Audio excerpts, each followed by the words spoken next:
The Yeet Ball is an interesting new cube, well, not a cube, but an interesting new twisty puzzle produced by YJ.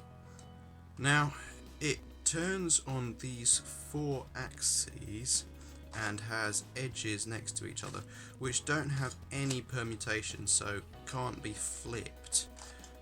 So it makes an interesting puzzle. Now, one criticism of it is that it has somewhat reasonable normal corner cutting, but basically no reverse corner cutting.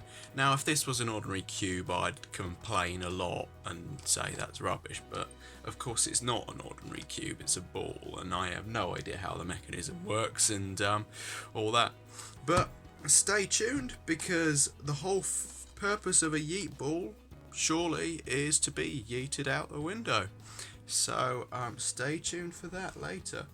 But first, I want to point out some rather interesting things.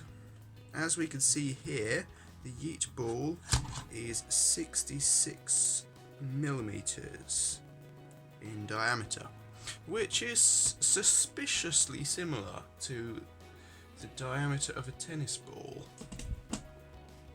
And as you can also see here, the Yeet Ball weighs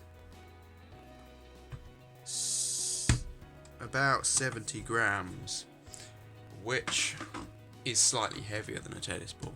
So I guess somebody needs to play tennis with it, but I don't think that's going to be me, sadly. So as you can see here, I had to basically unscrew an entire layer to get anything out. Literally, it is so well put together that there's nothing to worry about in that regard. And as you can see here, there are essentially these corners that obviously aren't actually corners, that keep it in place, I guess. I think it would be much easier to break apart if they weren't there. So I guess that gives me some hope when we drop it out the window that it will survive, but we'll have to wait and see. So that's interesting. It looks like it actually functions without any of these things, but it doesn't really perform as well. It's slightly faster if you line it up, but it's just, you can actually feel that they're not there, and it's a bit annoying. So I'll put them back in. Now, my followers on Instagram voted for a tutorial, so I guess I'm obliged to do it, but there's absolutely no point creating a separate video because it's ridiculously easy. So what you need to do is find these edges. So here we have an orange edge, and then match them up to each piece around the center, I guess. And then once you've got one done, you can then focus on the next. So here we have these 2 white pieces next to each other.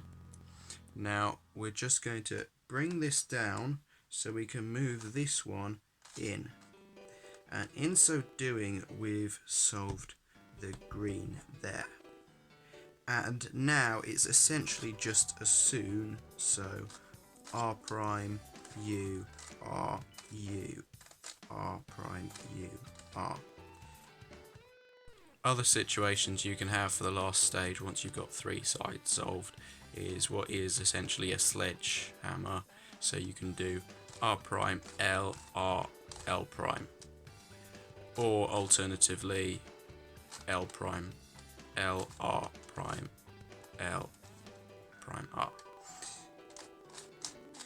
And there's one final case that's worth mentioning, which is this, where you can just basically do L prime R prime L R.